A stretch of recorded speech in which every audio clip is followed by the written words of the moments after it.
Yo guys, what's up? So basically, the way that my trading day went is I had three different trade ideas. I was looking for longs on US 30. Wasn't really looking to take anything off of Nas, but if I would have taken anything off of Nasdaq, I would have taken longs off of Nasdaq as well. But basically, I sat on the call with the team. I had my trade ideas. My mentor had his trade ideas, and everybody else in the team, they had their trade ideas. Some of them won, some of them didn't catch any. A lot of people didn't catch anything today because during, like, soon as market opened, New York opened, market just rallied and just kept rallying. And basically, I had three different trade ideas. My mentor only had two. The first trade idea I had was exactly the same trade idea as he had, but I just called it out first. And when he got on the call, he had looked at the charts and basically said his idea was the same idea as mine that I first called out. And I love when I mark up my charts and me and him both see the same things because it just goes to show that I'm doing something right. And so I'll use him as a confirmation. And especially if I have the same trade idea as him. Now, my second trade idea, the second trade that I was looking to take, it actually was not my own trade, but I did mark it up, look for the confirmations, and second trade idea, it was valid as well, but that one wasn't my own trade idea. That was my mentor's trade idea entirely. The third trade idea I had, I was actually watching it, and I was about to enter, but as soon as I finally noticed that trade and okay, it's here and it's been right here for a minute, so I drew up my confirmations. I had about three or four confirmations, and as soon as I was about to enter, it just started rallying without me. And I'm not gonna get in just because it starts rallying unless I get my entry. So I had three perfect trade ideas, but none of them played out. Well, they did play out, just not with me in them. And so I missed all three trades today and sat on the call with the team and sat on the charts from about 8:30 to 10 o'clock a.m. Central Standard Time, which this just goes to show that some days you can show up and sit here and just for a couple hours and still not get any trades. Some days you can show up and get a trade and get TP within 5-10 minutes. Some days you'll take two losses very quickly, or you'll take two losses very slowly, or you'll break even. So today wasn't a break even, wasn't a loss, wasn't a win. It was just a no trade day for me. And the reason that it was a no trade day is because every single trade that I was looking for, not a single one of them retraced. And I'll pull up my charts right now. I'll take a screen recording actually so I can show y'all what my trade ideas were and why I would have taken them, because I look for at least two other confirmations, including not including time. So 3 to 4 confirmations total if I'm including time. And I have my trading rules up on the wall, but here, I'll go ahead and grab them real quick. And my setup is false breaks, which would be liquidity sweeps of either previous day high or low, or it would be previous session high and low, such as like Asia or London. And other than that, the only trade setups that I look for would be fair value gaps. And if y'all know what imbalances are a sort of fair value gap, but basically imbalances are so y'all know what fair value gaps are. Probably a lot of y'all know what fair value gaps are, and an imbalance is just a sort of fair value gap where it hasn't been completely created yet. So an imbalance would be instead of 3 candles, it would be 2 candles, and the second candle comes back to the top or the bottom of the first candle. That would be the start of a fair value gap. It's just like a fair value gap, but taking it earlier than when, instead of waiting for it to create the fair value gap. But basically, I can't really turn the camera around with my phone, but my setups are false breaks and fair value gaps, and my confirmations are time. I only trade from 8:30 to 10 a.m. Central Standard Time. I use Fibonacci retracement levels, which I use the 38%, the 50%, the 62%, and the 88%. Those are my Fibonacci retracement levels. Those are the only ones I use. And the 38% is a continuation level. The 50% is anything below it, you would be better off buying, and anything above it, you'd be better off selling. And then the 62 and 88%, I use them together, as an area. And if you're looking for sales, then that's just premium price. Anything that's like really high and it's like in that area, it is at a premium price, and you would be looking to sell when it's that high in price. If you're looking for shorts, at least. And then vice versa, if you flip the Fibonacci to where it's like lower, you can use it as discount pricing. So it's just discount and premium prices. Other than that, the only other confirmations that you can really look for is like engulfings or like basically just candlestick readings. And if y'all don't know how to read candlesticks, what you want to do to learn how to read candlesticks is you just want to go look up like Japanese candlesticks, and there should be like an hour video. You should be able to find it on YouTube. It's a pretty old video, but it goes into detail about all the different candles, like doji candles, morning star candles, you know, uh, like what is it called, gravestone, hanging man's, like all that. I use that, but I don't really look at that too much. So those are my confirmations, and I look for 2 to 3 confirmations for me to be able to take or enter a trade. Now we're gonna go over my rules, right? I only trade NAS 100 or US 30. I don't trade ES. I don't trade gold. I don't trade, which ES would be S&P 500. I don't trade gold. I don't trade forex. I don't trade none of that. I only trade NAS 100 and US 30 futures or indexes, which is the same thing, I think. Somebody correct me if I'm wrong about that. But I only take maximum of 3 trades per day. Really, only 2. The only time I'll take a third trade is if one of those trades are break even. Like, for example, let's say I have a loss in a break even trade, then I'll take a third trade. But now if my first trade is a win, then I only take 1 trade. If I have a loss and then I have a win, those are my 2 trades for the day. So basically, I'd look at break even as like kind of like no trade because I didn't lose anything, so I still have what I was willing to risk on the table, so I can still risk it. And for me personally, I'm risking 0.5% of my account per trade, or I'm risking maximum of 1% per day within my 2 trades. And obviously, I already said that my time, 8:30 to 10 a.m. Central Standard Time, and for like how I look at my week. So if I have 3 losing days or 3 winning days in a week, I'm done for the week. Now, let's add on to that rule, right? If I have 2 losing days or 2 winning days in a row, like back to back, like let's say I win Monday and I win Tuesday, or I lose Monday and Tuesday, I won't trade Wednesday. Now, if I win Monday, don't trade or break even on Tuesday, I can still take a trade on like Wednesday. That's like the best example. I'm allowed to trade 4 days maximum per week, and a lot of times, I'm probably not even trading all 4 days a week. And so, yeah, those are just rules I have to keep myself in the game, and also to keep myself from becoming from losing confidence or becoming overconfident.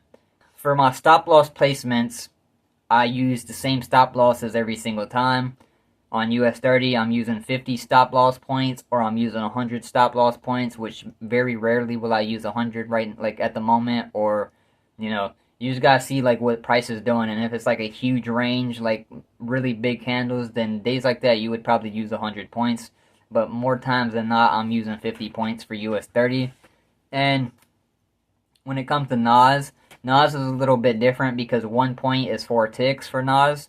So with NAS, I don't use 100 points for NAS, and if I do, like, I've only used 100 points for NAS, like, a couple of times. It's super rare for NAS, but my set stop loss points for NAS is either 30 points or 50 points, which would be 120 ticks for 30 points, or it would be 200 ticks for 50 points. And obviously, I have it written down. I journal, well, I don't really journal with detail, even though that's my rule, but I do screenshot every single trade I take, and I try to get my confirmations in there. But if I don't get the confirmations in the screenshot, I can still just go back and look, and see that why I took it. But yeah, so that one I don't follow entirely, but I still follow it just by taking the screenshots. To me, that's still journaling my trades. And yeah, so that's basically it for all of my rules. And I'm gonna go ahead and switch over to a screen recording so I can show y'all the 3 trades that I had for today and why I would have taken them if I would have caught them. Alright, so Today was Monday. This is our trading day. I'm recording on my phone because my laptop, the OBS on my laptop doesn't really, it freezes, so I can't record on my laptop. So I'm gonna have to be doing it from my phone for my back testing sessions and stuff like that. And I was supposed to record a back testing session, but I never did because I recorded the whole entire thing and it had no audio. Here, let me actually make sure I got my audio turned on right now. Yeah, I do have my audio turned on right now. So I recorded an entire 30-45 minute back testing session for you guys, but it never recorded the audio. So next time I'll probably either make sure I got that going, or I'll just do a live stream for an entire week, like on a Saturday or Sunday, like YouTube live stream. So my first trade I did was this trade I did right here, like this lower one, and so starting here, the next one up would be my second, and the next one up would be my third. And if any of you guys are probably wondering what these lines on my charts are, the blue, gray, and yellows. So, you know, if you look right here, I have lines, and I have presets for previous day high, low, London high, low, Asia high, low, and then a 4-hour. But the 4-hour is just an imbalance. So, really, I just have these for like my previous days or sessions. And as you can see, the gray is Asia session, the blue is London session, and the yellow is previous day session. Which, this is Friday and Sunday. That's where I would be looking at the previous day. It's always one to me. So my first trade I do, you have a 1-hour imbalance, which would be this gray candle right here. You also have, there's also a 4-hour imbalance right there. And you guys can't really see it right off the rip, but if you look, you can see between the gray candle and the white candle right here, there's actually like a fair value gap. Let me go ahead and put this on the screen so I can actually show you. So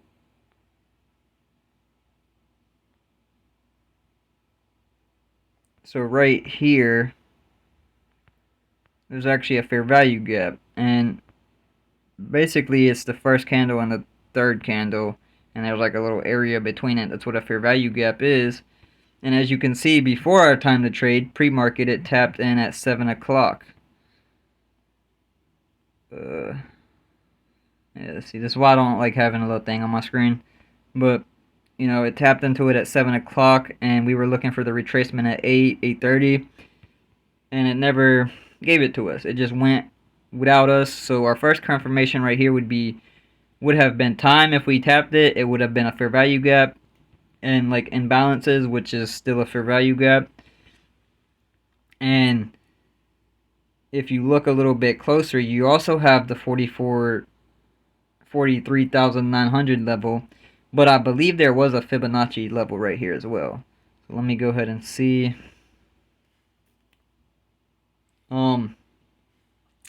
I can't exactly show you because when I drew it, it was I drew it from the London low to the, like, where price was at the time.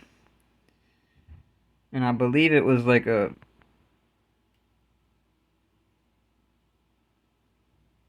0.5 or a 0.38, level. I think price was, it was somewhere around like right here at the time. So, you got the 0.5 Fibonacci level, and it just took off without us, so we weren't able to get it. If I drop down to the 15 minute, I might be able to see. Let me see. Yeah, so about 8:30, I think, was the time we were looking at. So about right here. That's where price was at the time of like when I drew the Fibonacci. And it's a little higher. But now if we do the 0.38, you can see the 0.38 matches perfectly with the fair value gap, the big figure level, and time. So that's, 3 confirmations right there, 4 confirmations right there. Now the second trade I do, let me go ahead and get rid of the first one. The second trade I do, we were looking to take it off of this. Let me go ahead and get, well, no, I can't exactly get rid of the session lines because that is part of the reason I took was looking to take the third trade. So let me just go ahead and put this line right here. This was the imbalance that we were looking to take our second trade off of. We were just looking for a retracement. Now if we go ahead and go to the 4 hour, well, I thought there was a 4 hour imbalance, but I guess there's not. But you can see it did tap, like this candle did tap this wick, top wick of this candle, and that's just what an imbalance is. It's just a fair value gap before it was before it's created. It's still a fair value gap. But the second confirmation for this trade would be time. Now, 2 confirmations isn't enough, so you know we would be looking for a third confirmation, and our third confirmation would technically still be the 43,900 level because it did tap it even though it's like really lower than that, and it just kept shooting. Yeah, or you could have also used 44,000. But big figure levels aren't exact. Like, it's not gonna just tap the numbers and just use that as a rejection level. So with that being said, that's 3 confirmations for that trade right there. And then for this trade, which would have been our last trade that we were looking for, as you can see, it just never came back. And sometimes that'll happen. You can have all these trade ideals and confirmations, but sometimes you just won't get the trade. So off of the London high, as you can see, I could use this as an imbalance, because to me this is still an imbalance because it, it just went up and it still needs to retrace. So there's the 1 hour imbalance, which would be London high, which is also a 4 hour imbalance, as you can see, So basically what an imbalance is if this candle, before this candle, this third candle closed, if it came back and touched this, that's sort of a fair value gap just before it's created, because it still needs to come back and like fill in this area. So that was the 4 hour imbalance. So we got a 1 hour and 4 hour imbalance in the same area. We got time, and I believe if I draw it, well, it was a Fibonacci level. I know for a fact for this one. As a matter of fact, if we just forget about the Fibonacci level, which I'm still going to draw it out to show you guys, you still have 44,000 big figure level. So that's already 3 confirmations right there. That's already 3 confirmations, which is enough for me to have taken this third trade. But I'll just go ahead and show you guys the Fibonacci level as well. And with the Fibonacci levels, you just can either draw them from previous session highs to previous session lows, or previous day high to previous day low, or even previous session or day high low to current price where it's at right now. So obviously we're looking for buys, so we're going to draw the Fibonacci from down here, and I'm trying to remember where I drew the Fibonacci level from, because I think it was a low. Yeah, it was London low to previous day highs where I drew it from. And you see it aligns perfectly with the 0.5 Fibonacci level. Let me move this over so you guys can see. It aligns perfectly with the 0.5, the 50% Fibonacci level retracement. So, those are all the trades I was looking to take today, that I was waiting to get, but they just never came back because, as you can see, price went very bullish after market open, which right here this candle says 8, but it was when 8:30, like 8:30 is still included in this 1 hour candle, so that's when it started rallying, and as you can see, it just kept going. It never retraced. So yeah, that's about it. Hopefully you guys understood what I was saying. Hopefully the little